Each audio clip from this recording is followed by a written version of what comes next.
Hello and welcome to Heart with Abagaba. I'm your host, Abby Dominguez, and I'm so glad you're here. I have an inspirational conversation lined up with someone whose story and spirit will truly move you. Today's guest is Joe Pomeroy, an award-winning entrepreneur who built an eight-figure business from the ground up. But success can sometimes take a deeper struggle. One night, Joe found himself sitting on the stairs, bleeding, while his wife walked out the door. That night changed everything. Over the next 10 years and nearly $100,000 invested, Joe committed himself to mastering the skills that would allow him to win not just in business, but at home. Now, through his powerful 3D life framework, Joe helps entrepreneurs reconnect with their families, strengthen their marriages, and create a life where success is aligned, not sacrificed. This conversation is rich, practical, and deeply personal. Let's dive in. Joe, thank you for visiting me today on Heart to Heart with Abagaba. How are you doing today? I'm doing awesome, Abby. Thank you so much for having me. You are very welcome. And I am reaching out to you from Mesa, Arizona. Please tell our listeners where we are connecting from and add a short bio.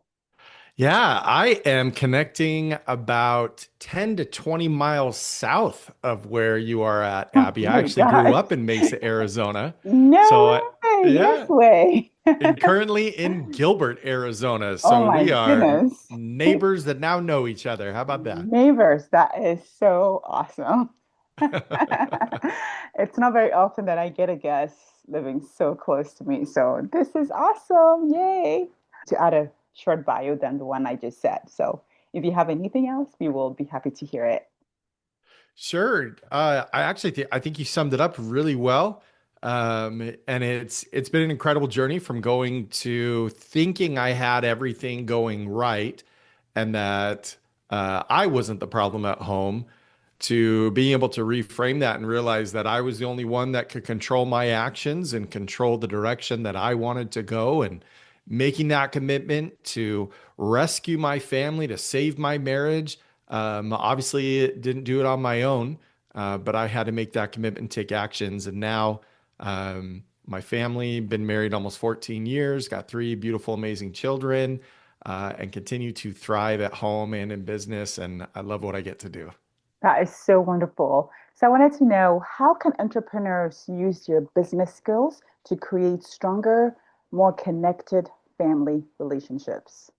Yeah, that's such a great question. So, partway into my journey, so you mentioned that one night everything kind of exploded and bleeding at the top of my stairs, and my wife's headed out the door. That night became a catalyst, and there's more to that story, but we'll hold off on that for now.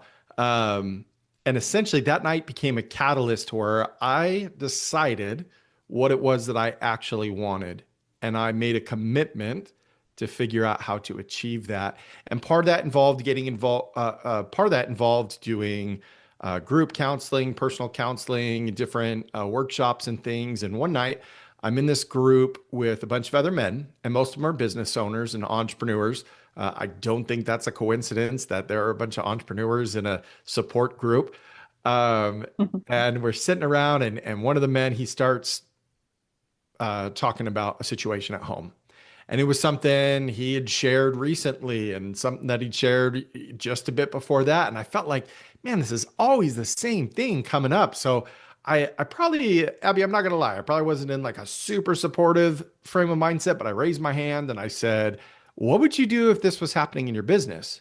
Mhm, And he goes, oh, that's easy. Da da da da da. And he rattles this thing off, right? mhm. And I go, raise my hand again. I go, okay, so why don't you just do that at home? Oh, well, Joe, you can't treat your family like a business and on and on. And to be honest, Abby, I don't remember most of what he said because it Mhm. was a real light bulb moment for me. Uh-huh.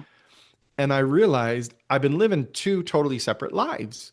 I had a certain level of, I had a degree in marketing. I had a master's in business administration. I had I spent at least 40 hours a week involved in my business, working, learning, pivoting, iterating, doing all those things. Now, how much of that was I actually doing at home? Mhm. I just wasn't. And I thought, well, if I'm putting in all this energy, effort, investment, focusing on these fundamental principles in business, can I do that the same with family? Like, how can I read 3 paragraphs of a marriage book and think I'm good while I invested 6 years in earning degrees to figure out business? Like, it just doesn't jive, right? Right, right.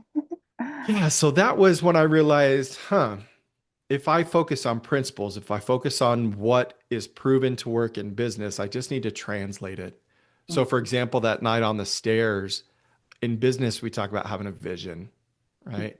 Where do you want to achieve in your business? What are your 10-year, your 5-year, your quarterly goals? And we map those things out.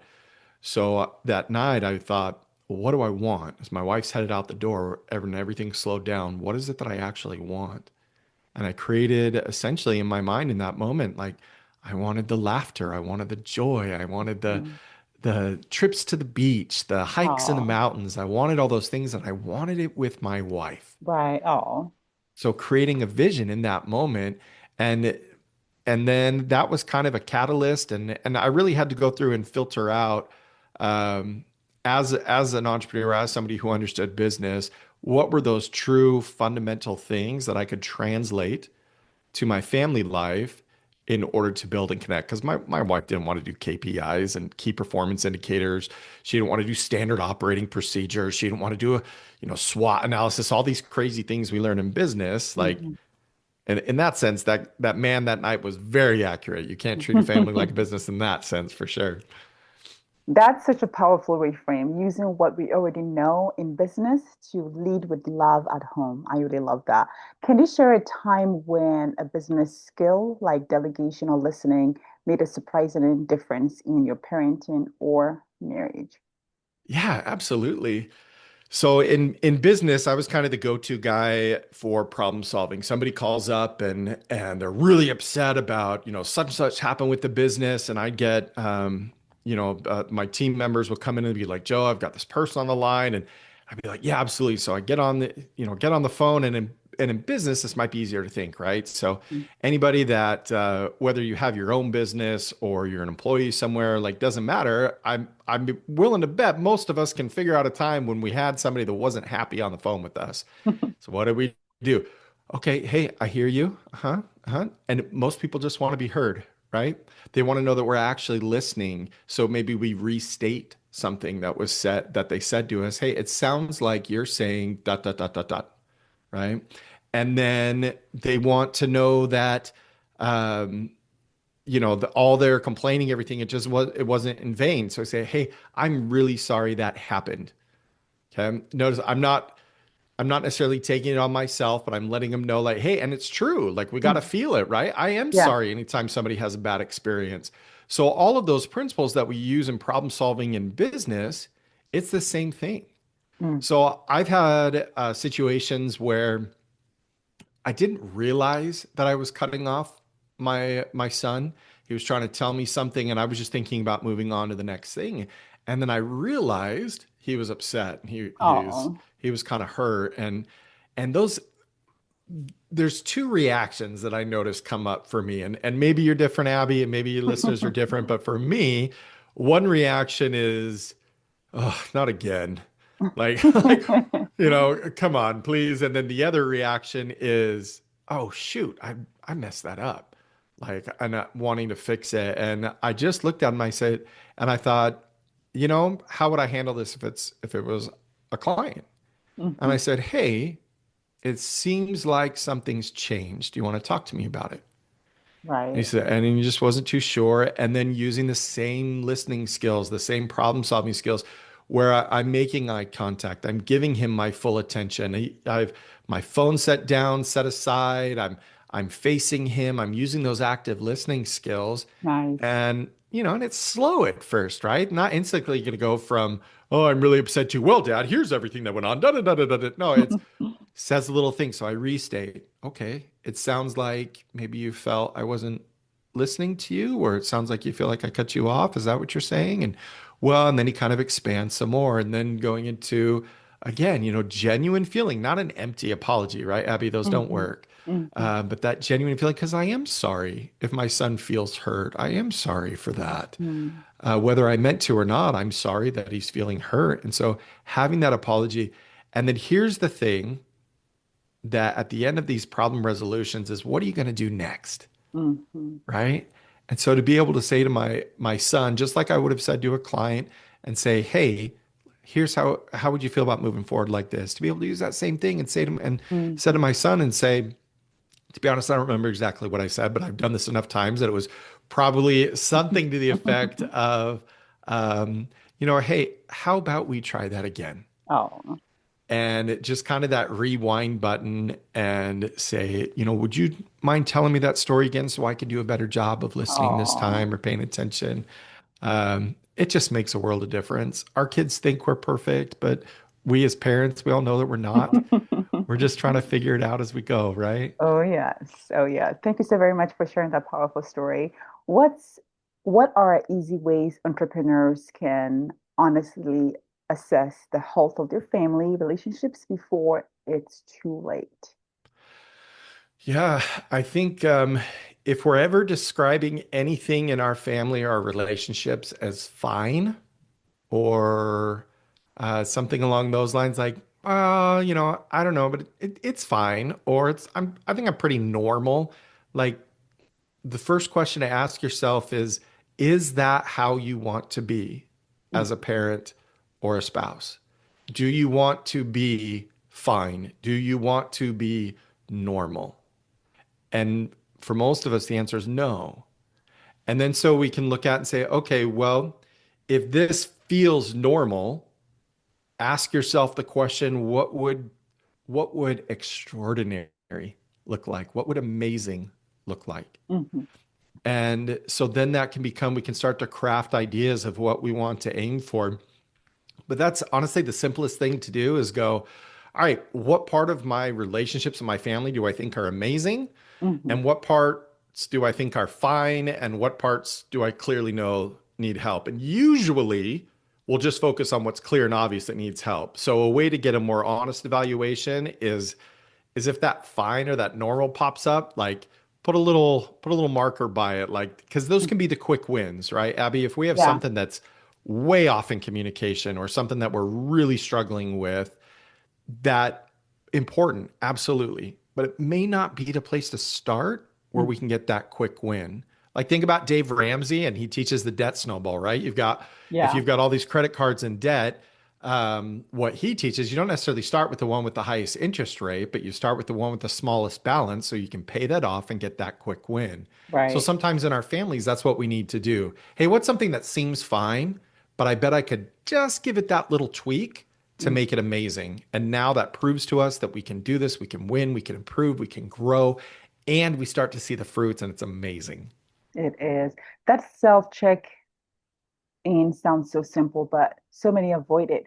What do you say to someone who's afraid of what they might discover? Oh, such a great question. Usually, the reason we're afraid of what we might discover is because we think that what we'll discover is two things. One, I might think I'll discover that I am the problem. Mhm, And two is that I think I might discover that this problem is not fixable. mhm, This problem cannot be overcome. So the first thing that I'll tell people is to say, and this goes back to before that night when things exploded with my wife. I mean, imagine everything's going great at work and mhm. your colleagues love you and you're getting all kinds of accolades and people are coming and be like, Joe, you're the man. Like, right? All that stuff's happening. And then imagine you go home and now suddenly things aren't clicking and the communication's off and your spouse is getting upset or your kids are not listening or throwing tantrums or whatever. The fastest thing for me to think when that was going on was, well, if everything's going so great at work Mhm, and yet I'm having challenges in my relationship with my wife, then clearly she is the problem. And when we see our spouse or our teenager or our kids as the problem, mhm. we don't see them for who they are. Yes. So then I go, okay, so I explode, I have my tantrum, and I'm sitting there bleeding on the stairs, and I'm thinking, my next thought then, Abby, is I am the problem. Mhm. The principle still applies. If I see myself as the problem, Mhm. then I'm not seeing myself for who I am. I'm not giving myself grace or the ability to move beyond that.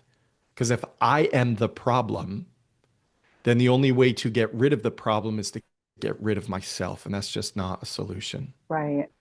So instead, you are going to acknowledge, like, hey, if you do the self assessment something, you're probably going to find something you don't like. Here's the good news: your Mhm. spouse is not the problem. You are not the problem. There simply is a problem. And when we discover those problems, however uncomfortable they might be, Mhm. once we know that there is a problem and Mhm. we're not blaming it on anybody, there's just a problem, Right. that becomes a starting point to fix it. So I, we don't have to attach labels to ourselves. We don't have to put ourselves down. We're not looking to blame, definitely not shame. We're just mhm. trying to, like in business, evaluate, analyze, and adjust. So we find out what that there is a problem, and then we start developing a plan to overcome that problem, and we can be united in that plan and what that looks like. That is powerful, Joe. Thank you so much for sharing that. What are quick adjustments that help entrepreneurs actively show up for their kids? Yeah, man, you're dropping all the great questions. I love it. Um, so yeah, so one of the first things is if you've ever said the phrase, "Hey, I can't, I have to work," or "Not right now, I'm too busy." Okay, the problem is those are closed-ended statements, and they give the suggestion to your kids that whatever else you're doing is more important than they are. Oh. So a teeny tiny adjustment, you don't have to, you don't suddenly stop doing your emails or stop your marketing or end the podcast or whatever it is that you're doing. Mhm. Okay, if you're doing your work, like, that's okay, but instead change what you're saying. Right. Said, so first acknowledge them that they're the priority. That sounds amazing. I really want to do that with you. The problem is I've got about 15 more minutes on left on the podcast, and then once I'm done recording, maybe we could do the game then. Would that be okay? Because I'd really like to do that with you. I like that. So yeah, I mean, essentially now I'm not saying, hey, I can't. I'm talking to Abby on the podcast. Hey, shh, quiet kids. You're showing up in the mic. Come on now, right? Instead of doing that, I'm letting them know you're important. I want to spend time with you. I have something else that I need to complete. So here's what we're going to do so that I can still do these things that I want to because you're that important to me. So it's a total reframe from saying, hey, I can't right now, I'm busy, we'll figure it out later. Right? Do you see that reframe and that pivot there? I do. And I love that idea of being interruptible. That's such a shift in mindset. Can you give an example of how one small change had a big impact on your children? Yeah. Um, the big small, like one small change, I think would be probably what I just shared and switching that reframe because Yes, it made him feel yes, so important. yes, yes. I love But that. I, Yes. I think given another one is so working from home, and I'd have, my door closed to my office, and I'm trying to get some things done, and my kids wanted to knock on the door and show me something they just drew, a picture they just colored, tell me about, they just got done swimming, and they wanted to tell me your story, or they went to the park and a friend, and it was like, come knock on the door, and I've got three kids, right? So it's like Mhm. this, boom, ba boom, ba boom, ba boom, and every time it felt like every time I like typed in three letters, like I'm getting another knock. Well, the problem is that constant interruption becomes difficult to get anything done and can create frustrations or feelings of inadequacy or whatever it happens to be, even resentment towards the kids or Mhm. whatever it happens to be. And so there has to be a change to avoid that. So what we did is I actually have a door hanger. And if the door hanger's on the outside of the door, then don't interrupt daddy right now. He's getting Right, something done. If right. it's not on the outside of the door, then it's okay to knock. and Right. see if you can come in and interrupt. So like right now, while we're having this conversation, Abby, I've got that door hanger on. So in theory, nobody's gonna know. It's not perfect. Okay, it's not perfect. But the other thing is we know, okay, well, because you say, oh, well, you just leave the door hanger on there all the time, and then you don't have to worry about being interrupted. But that doesn't jive with the thing we just talked about letting them know Right, they're right. prioritized, right? Yes. So we talked about the door hanger. Hey, when the door hanger's on there, so here's what I'm going to do. We have when they get home from school or get home from some kind of activity, would be we're going to have a show and tell. So hey, at lunchtime, we're going to do a show and tell. So if there's something, if the door hanger's on my door in the morning, then we'll do a show and tell at lunchtime, and anything that you wanted to share, you can share then. Anything in the afternoon, we'll do a little show and tell at dinner. And honestly, it ends up being like 2 minutes of the kid sharing something really quick. Mhm. But it saves what feels like, dozens of minutes or even a few hours because you're not getting that constant interruption. Right. And the kids get excited. And so then they all going, boom, boom, boom, dad, I did this and did this. And it's just fun. And it rejuvenates me and gets me ready for the next part of my day. Ooh, I love it. And that leads into my next question. Many entrepreneurs may say they'll make it up later with their kids. Why is that so dangerous? And what should they do differently right now? Yeah. I actually was just talking with an individual who she's involved in real estate, and she was sharing how she had two young kids. And her plan was right now, while they're young, she's going to get like just grind and go hard and get all of this stuff done because they won't remember it. They're just little. Mm, And then when they are older and able to remember, then she'll have built up her portfolio. She'll have free time. They can go on trips and vacations together. Well, she ended up getting pregnant with her third child, mm. and she's still trying to do the same things. And she actually had an issue with the pregnancy and lost Oh, her third child was stillborn. And oh. it was so traumatic for her, this idea that she could put things off till later, but Mm, something so unexpected happened. mm. And that's what becomes dangerous. There's two things. Is that the only thing that's guaranteed is this moment right now, Right. this moment that you and I have, Abby. There's no telling what's going to happen later today. Later today, there Yeah. could be a tornado that zips right through Gilbert and Mesa, and we're both right here. And you know, it's been a couple decades since we've had a tornado in the Phoenix area, Knock on so I think wood. we're Knock okay. on But wood. but we never know, and that doesn't mean we need to be fatalistic or we need to be Right. negative or live Right. in fear. What it means is what matters most, and how can I connect those things in positive ways to my present. So that's one danger is we don't know what the future holds. Mm, If we decide to put it off to later, we don't know when later will be or what later will be. The other thing is that once that excuse starts fitting, once we allow that excuse to take place in our routine and our day to day and what we're doing over and over, mhm, it becomes very hard to break free of that excuse. Because when is it enough? mm, mm, When have you achieved a big enough milestone? mm. When, like for this woman in the real estate, when would her portfolio be enough? I mean, I don't, Abby, do you remember a lot of when you were like 2 or 3 years old? I don't. Yeah, I don't either. I honestly don't remember much before I was like 11, 10 or 11, like, which is not normal. I think most kids remember more than that. So, but you go, oh, well, I don't remember anything really till I was 10. And even then, it's just little stuff. So, I know I was hoping to be where I wanted to be when they were 5, but I'm just going to keep going a little bit more, a little bit bigger. That way we can do extra stuff. Well, now they're 7. Excuse me.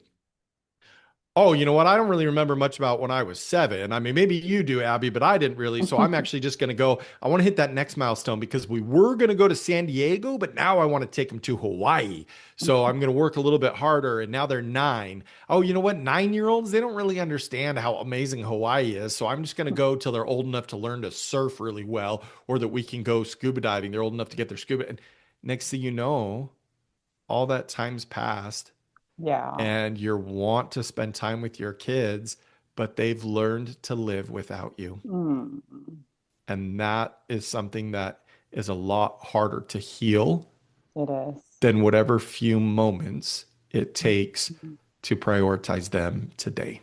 I would have to totally agree. And thank you so very much for sharing that. How do entrepreneurs, we may have touched on this a little bit, but any wonderful insights, I'd love to hear it. How do entrepreneurs create clear boundaries that support both business growth and a thriving family? Yeah, the way that you have to create those clear boundaries is having an integrated approach. This gentleman that said, "Oh, you can't treat a family like business," that aha moment, the two separate lives, the two separate approaches. Well, I had a vision and values for my business. And then I had kind of an unwritten vision and just some general values for my personal life. They weren't integrated. And so to be integrated says, hey, this is what I want for my life in its entirety. Hmm. And I know what matters most. And then because my family, my relation, for me, my relationship with God, because those things matter most, Hmm. they go in my calendar first. And then from there to be able to say, okay, I'm going to have to make some sacrifices because I do need to do the business. So maybe that means I don't go swimming with my kids today, but I'm not just going to delete that. The boundary is if my kids want to go swimming with me this week, then where is a place that I can fit it in that still allows me to reach my business goals for that week? And you put it in the calendar. uh, I use Google Calendar, and anytime you use Google Calendar, like you put an event in there, and it's got those blocks that blocks it out. Those are boundaries. They have a built-in boundary in your Google Calendar where it blocks out that event, and Right. so you can use that as a mental visual example. It sounds simplistic, and the best part is it is. It Mhm. really is. Just put it in your calendar, drag and drop the time frame. That becomes your boundaries. Hey, if I decide I'm going swimming with my kids tomorrow, you can tell Abby it's summertime in Arizona and Oh, yeah. 115 degrees. And Oh, yes. yeah, so I've got swimming on my mind, my friend. But if I decide, hey, I'm going to go swimming with the kids tomorrow from 9 a.m. to 11 a.m., and I block that out, Mhm. okay? Maybe I put in a little bit of buffer because kids, you know, they often run on their own schedule. You know that with yours. Yeah. Uh, but I know that if that's blocked out, nobody can get on my coaching calendar for that time. Mhm. Nobody can schedule, I can't schedule to be on a podcast that time because when I go to your calendar and I click on the link, it's going to show that time's not going to show available because Right. it's already in my calendar. So Right. using that calendar, actually putting in there, giving yourself those blocks of time that you can see, have those visual cues. It's super simple and it's something that anybody can start today to help establish those boundaries. Oh, I love that. How can success-driven entrepreneurs find real motivation to prioritize family when they're wired to always push harder? There's a reason that, and whether we call it, type A personality or entrepreneur mindset or whatever label we want to give it, there's usually a core driver beneath that. And the goal is not to try to shove that down or stifle it or eliminate it or cut it off or decide that it's bad.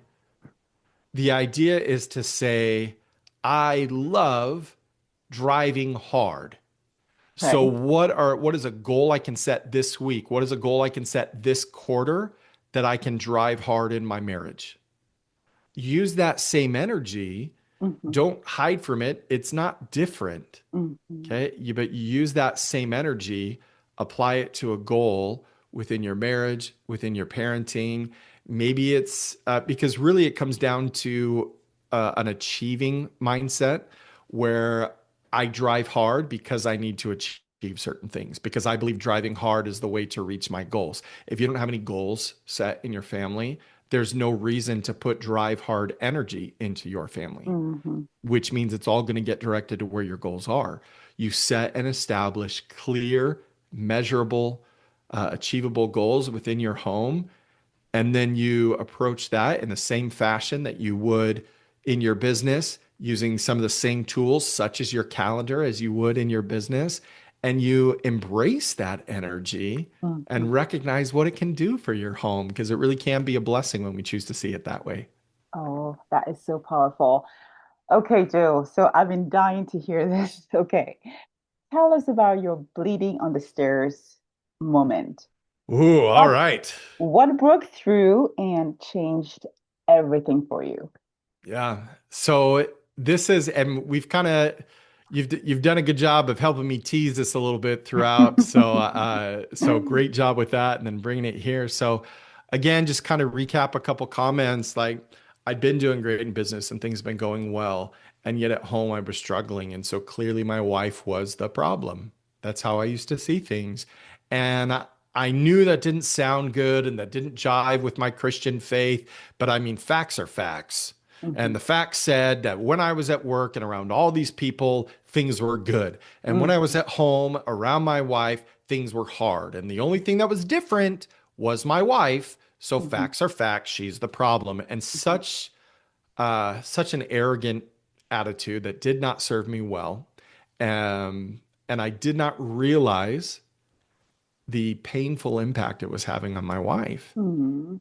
And one night we were arguing about something incredibly important.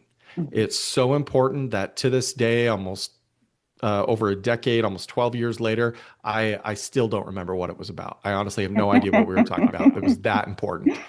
So, uh, but it just escalated because of all the things that we hadn't addressed. This simple little thing Right. was just, it was the straw that broke the camel's back, as they say, Mhm. right? Mhm. And I got upset and I had all this negative energy and I chose to release it by throwing a man-sized tantrum. And I began, we had upstairs hallway had some cupboards lining one of the sides. And I began with my bare foot to kick in one of the cupboard doors. Oh no. And I was just angry and I'm kicking and kicking and I'm just demolishing this door. My wife walks past me. She heads downstairs and she starts to gather some of her things. And Mhm. I don't realize what's going on until I've totally demolished the door and I'm so hyped up on adrenaline, like I really don't know what's going on. And then the adrenaline starts to fade, and in its place comes this pulsing pain from my heel. And I Mhm. look down and I have a chopstick sized piece of wood stabbed deep into the bottom of my heel, Oh. and I'm dripping blood on the carpet. And then I'm like, oh, I need to get this out. And I reach down and I can't get it. And I can't see the angle of how it's going in. And my mind's just racing anyway because of the adrenaline overload and this tantrum I just threw. And then I start hearing the keys jingle downstairs. Mhm. And I know, and I realize, where's my wife? And I hobble over to the stairs. And the way our stairs were, I could look down the stairs and I could see a little bit of the walkway to the front door, a little bit Mhm. of the hallway headed to the front door. And I see my wife, and she has some of her things, and she has the car keys, and she's done. Mhm. And I sit down at the top of the stairs, and I'm like, well, you know, Abby, sometimes we argue, right? Sometimes we're Right. humans. We don't get Yeah. along. Like, clearly she's taking this too far. Like in my mind, I'm like, wait a minute. Whoa, whoa, whoa, whoa. We just had an argument. Like, sure, I got carried away. Like, that's the worst I've ever been, but, and whatever it was. But um, the thing that changes, I realized like she's headed out the door, and I had this thought, almost this voice almost come to my mind that said, Joe, what do you actually want? What do you really want? And I started to think about these moments and these times together that my wife talked about when we were dating, when we were Oh. engaged and we planned Oh. this life we would build. And I realized what I wanted was all of those things Good for you, with, Joe.